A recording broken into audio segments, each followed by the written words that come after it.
बिस्मिल्लाहिर्रहमानिर्रहीम। अस्सलाम वालेकुम डियर स्टूडेंट्स। उम्मीद करता हूँ कि बेटा आप सब खैरियत से होंगे। Welcome to the Lahore garrison junior and upper school and welcome to 10th biology class.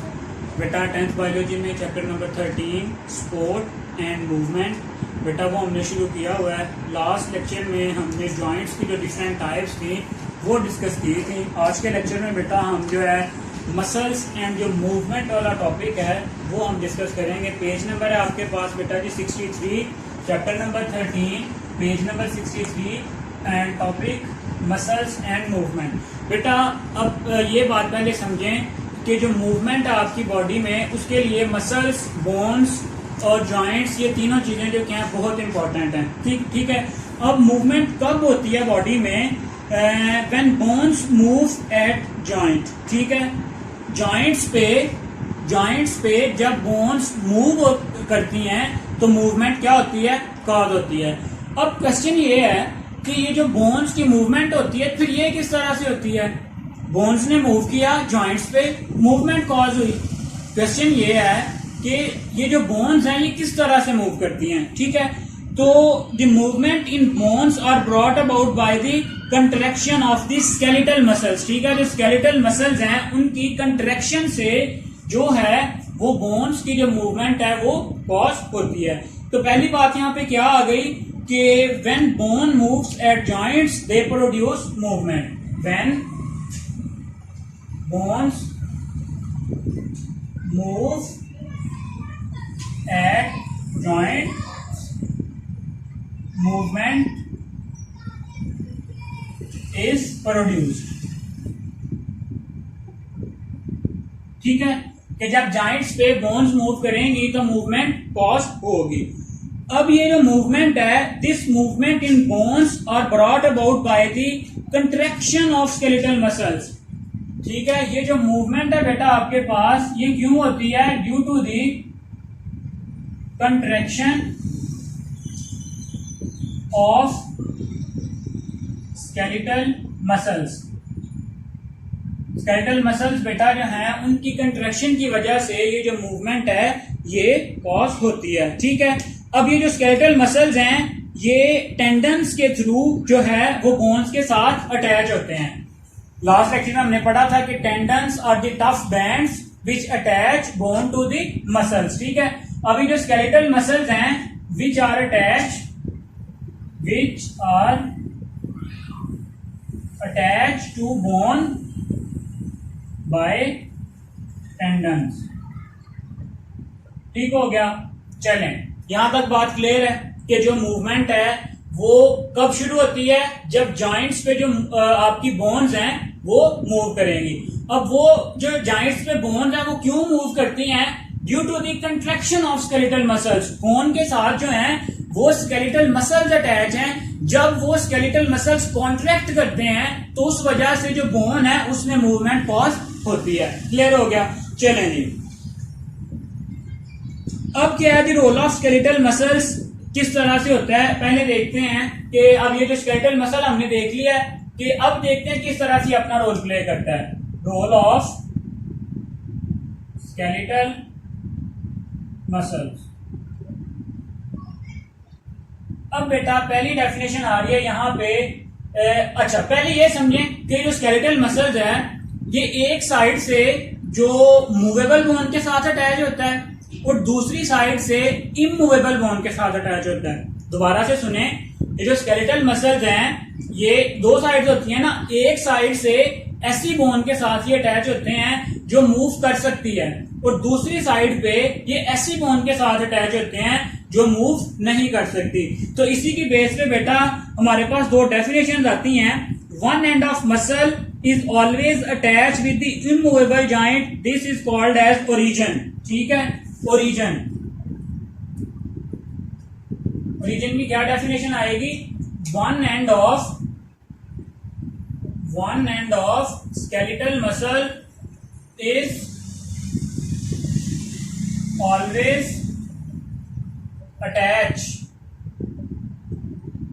With immovable joint, immovable bone. ठीक है। तो ये जो आपके पास एंड है ये क्या कहलाता है, ओरिजिन कहलाता है।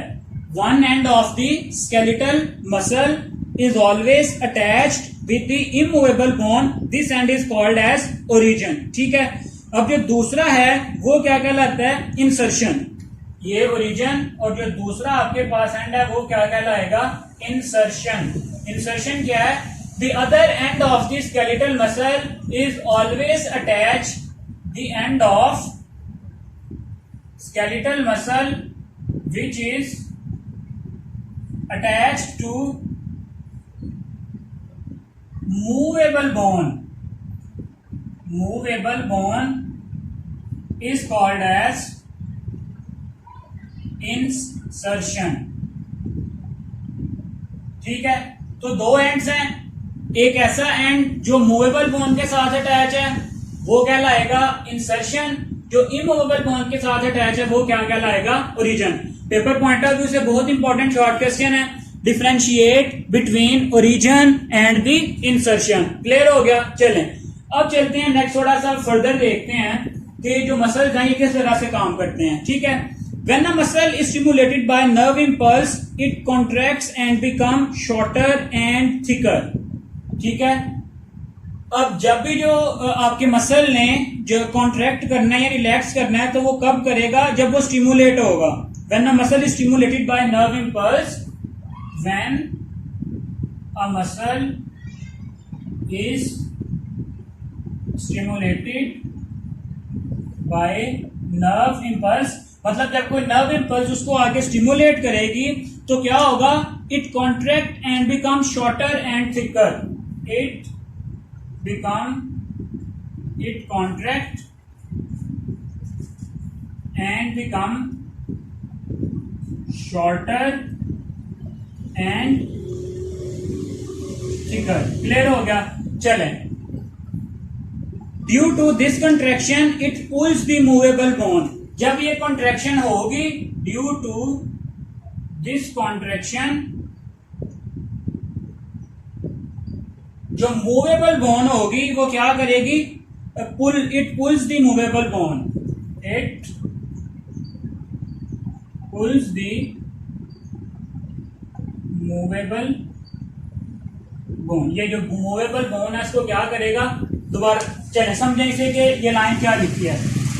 जब भी कोई नर्व इंपल्स आई कि मसल क्या करेगा, फॉर एग्जांपल हम बाइसेप की एग्जांपल ले रहे हैं, आपको पता है बाजू में बाइसेप और ट्राइसेप। ठीक है, फॉर एग्जाम्पल कोई नर्व इंपल्स आई, जैसे ही नर्व इंपल्स आएगी तो ये जो आपका बाइसेप में एग्जांपल दे रहा हूं आपको, बाइसेप क्या करेगा, कॉन्ट्रैक्ट करेगा। ठीक है, जैसे ही बाइसेप कॉन्ट्रैक्ट करेगा तो ये पहले फैला हुआ था, अब किस फॉर्म में आ जाएगा, शॉर्टर एंड थिकर फॉर्म में आ जाएगा।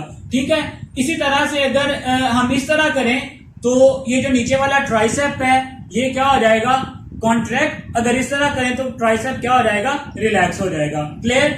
हमारे पास में बेटा दो तरह के मसल्स हैं, ऊपर वाले इन फ्रंट जो है उनको हम बाइसेप कहते हैं और जो नीचे वाले इनको क्या कहते हैं, ट्राइसेप्स। ठीक है, जैसे ही बाइसेप मसल को कोई नर्व इंपल्स ने आके स्टिमुलेट किया, ये क्या करेगा, कॉन्ट्रैक्ट करेगा। ठीक है, जैसे ही ये कॉन्ट्रैक्ट करेगा तो ये शॉर्टर और थिकर फॉर्म में आ जाएगा। ठीक है, शॉर्टर और थिकर फॉर्म में आ गया और वो पॉइंट जहां पे ये मूवेबल बोन के साथ अटैच था, यहाँ पे जो मूवेबल बोन थी वो क्या हो जाएगी, पुल हो जाएगी। ठीक है, तो इस तरह से जो मूवमेंट है वो क्या होती है, कॉज होती है। क्लियर है। चलेंगे अब नेक्स्ट चलते हैं इसके मैकेनिज्म की तरफ, जो है एंटागोनिस्टिक मैकेनिज्म, जो एक अनदर बहुत इंपॉर्टेंट आपके पास मैकेनिज्म भी है, शॉर्ट क्वेश्चन भी है। एंटागोनिज्म। अब बेटा ये जो आपके पास मसल्स है ना, ये मोस्टली ना पेयर्स की फॉर्म में होते हैं। ठीक है, पेयर्स की फॉर्म में होते हैं और जो एंटागोनिस्टिक पेयर होते हैं, एंटागोनिज्म कह लें इसे, एंटागोनिस्टिक पेयर्स कह लें, एंटागोनिज्म लिखते हैं, एंटागोनिज्म। ठीक है, अब ये जो एंटागोनिज्म है ये क्या प्रोसेस होता है इसको अब हम डिस्कस करते हैं। चलें नेक्स्ट बेटा अब हमने देखना है कि एंटागोनिज्म। अब जो आपके पास मोस्टली जो स्केलेटल मसल्स हैं वो एंटागोनिस्टिक पेयर्स की फॉर्म में होते हैं। ठीक है, एंटागोनिस्टिक पेयर से मुराद ये है कि जब जो दो आपके पास मसल्स हैं वो एक दूसरे के अपोजिट काम करें, ठीक है। फॉर एग्जाम्पल जब कोई एक मसल कॉन्ट्रैक्ट हो रहा हो और दूसरा क्या हो जाए, रिलैक्स हो जाए, ठीक है। तो सिंपली हमारे पास जो एंटागोनिस्टिक पेयर्स की फॉर्म में मसल्स होते हैं, both muscles do opposite job when one muscle contract and the other will relax, ठीक है। कि जो दो मसल्स हैं आपके पास वो अपोजिट जॉब करते हैं, जब एक कॉन्ट्रैक्ट होगा तो दूसरा क्या हो जाएगा, रिलैक्स हो जाएगा। तो ये जो मैकेनिज्म है जिसमें जो एक मसल है वो कॉन्ट्रैक्ट होता है और दूसरा रिलैक्स हो जाता है, ये जो मैकेनिज्म है, ये मैकेनिज्म आपके पास क्या कहलाता है, antagonism. Paper point of view से शॉर्ट क्वेश्चन है, what is antagonism, give its example. तो एंटागोनिज्म आपके पास क्या है, antagonism is a mechanism in which one muscle contract and the other muscle relax, ठीक है। These muscles are called as antagonistic muscles या antagonistic pairs and this phenomena is known as antagonism। इसकी example बेटा अगर हम देखें तो इसकी एग्जांपल है हमारे पास biceps and the triceps, biceps and triceps. किस तरह से वो समझें बेटा, मैंने पहले भी आपको बताया कि ये जो फ्रंट पे होते हैं आपके मसल्स, ये वाले जो हैं ये बाइसेप्स, और ये जो लोअर साइड पे होते हैं ये कौन से होते हैं, ट्राइसेप्स। अब इस फॉर्म में ये जो आपके पास बाइसेप है ये रिलैक्स है, ट्राइसेप किस फॉर्म में, कॉन्ट्रैक्टेड फॉर्म में, ठीक है। अब क्या इसके अपोजिट करें तो ये हमारा बाइसेप क्या हो गया, कॉन्ट्रैक्ट, और जो आपके पास जो ट्राइसेप है वो क्या हो गया, रिलैक्स हो गया। सो जब एक कॉन्ट्रैक्ट होगा दूसरा रिलैक्स हो जाएगा, जब एक रिलैक्स होगा तो दूसरा क्या हो जाएगा, कॉन्ट्रैक्ट हो जाएगा। ये जो मैकेनिज्म है ये आपके पास क्या कहलाता है, एंटागोनिज्म। क्लियर, चलें इसके बाद एक और शॉर्ट क्वेश्चन है फ्लेक्सर का और एक्सटेंसर का। किसका बेटा जी, फ्लेक्सर एंड एक्सटेंसर। अब ये जो डिफरेंट टर्म्स हैं ये आपने याद रखनी है। पहले डिस्कस करते हैं फ्लेक्सर एंड फ्लेक्शन, ठीक है। और दूसरी तरफ आएगा आपके पास एक्सटेंसर, और जो फिनोमेना इसके रिलेटेड होगा उसको हम क्या कहते हैं, एक्सटेंशन। चलें अब बेटा ये फ्लेक्सर क्या है, फ्लेक्शन क्या है, अब इसको देखते हैं। फ्लेक्सर बेटा, when a muscle contract and bends the joint it is known as flexor. When a muscle contract and bend the joint, when a muscle contract and bend the joint, then this muscle and bend the joint, this muscle is called as flexor and the phenomena is called as flexion, ठीक है। अब देखें example से, इसकी example क्या है, when a muscle contract and the joint bend. ये हमारे पास बाइसेप मसल है, when a muscle contract and the joint bend, ये जो जॉइंट था ये क्या हो गया, बेंट हो गया, ठीक है। तो ये जो आपके पास बाइसेप मसल है ये क्या है, फ्लेक्सर है, bicep is a flexor muscle. दूसरी तरफ आपके पास आता है एक्सटेंसर। एक्सटेंसर में आपके पास क्या होगा कि when a muscle contract and straighten the joint, when a muscle contract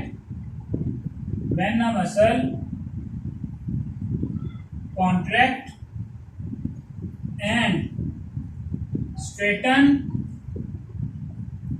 the joint it is called as extensor. और ये जो फिनोमिना है ये क्या कहलाता है, एक्सटेंशन। अब इसकी एग्जांपल आपके पास क्या है, इसकी एग्जांपल है आपके पास ट्राइसेप मसल्स, ठीक है। अब देखिए किस तरह से ये आपके पास ट्राइसेप किस फॉर्म में है, अगर मैं ऐसे रखूं तो ये रिलैक्स फॉर्म में है, ठीक है। अब हमने ये इससे जब ये जो मसल अब क्या हो गया, कॉन्ट्रैक्ट हो गया, ट्राइसेप कॉन्ट्रैक्ट हो गया, और जो बेंड है, जो जॉइंट है वो क्या हो गया, स्ट्रेटन। बाइसेप की फॉर्म में बेंट हो गया था, लेकिन अब ट्राइसेप की फॉर्म में ये क्या हो गया, स्ट्रेटन हो गया। तो ये जो मसल है आपके पास ये क्या कहलाता है, एक्सटेंसर मसल। और ये जो मैकेनिज्म है, ये जो एक्शन है, इसको हम क्या कह देते हैं, एक्सटेंशन कह देते हैं, ठीक है बेटा जी। तो ये पेपर पॉइंट ऑफ व्यू से आपका डिफरेंट टाइप के शॉर्ट क्वेश्चंस भी बन रहे हैं और एक कंप्लीट आपका लॉन्ग क्वेश्चन भी बन रहा है। आज हमने कितने जो क्वेश्चन डिस्कस किए हैं, muscles and movement as a long question भी आपसे पूछा जा सकता है पूरे का पूरा, how muscles play a role in movement, ठीक है। इसके अलावा जो शॉर्ट क्वेश्चन हमने डिस्कस किए हैं, पहला शॉर्ट क्वेश्चन आ जाता है आपके पास differentiate between origin and insertion, ठीक है। दूसरा शॉर्ट क्वेश्चन आ जाता है what is antagonism, give its example. फिर इसके बाद व्हाट इज फ्लेक्सर या differentiate between flexor and extensor. इसी तरह से फ्लेक्शन और एक्सटेंशन में भी आपसे बेटा जी ये पूछा जा सकता है। ये पूछा जा सकता है कि what are bicep muscles, what are tricep muscles, ठीक है। तो बेटा इस लेक्चर को आपने बहुत अच्छे से प्रिपेयर करना है, ठीक है। ये हमारे लास्ट लेक्चर्स में, इसके बाद हमारा एक लेक्चर रह गया इंशाल्लाह, इसके बाद हमारा ये भी चैप्टर कंप्लीट हो जाएगा। बेटा साथ साथ तैयारी करें, बिल्कुल थोड़ा थोड़ा हम पढ़ते हैं ताकि बेटा आप साथ साथ जो है इसको याद करते रहें। अल्लाह हाफिज।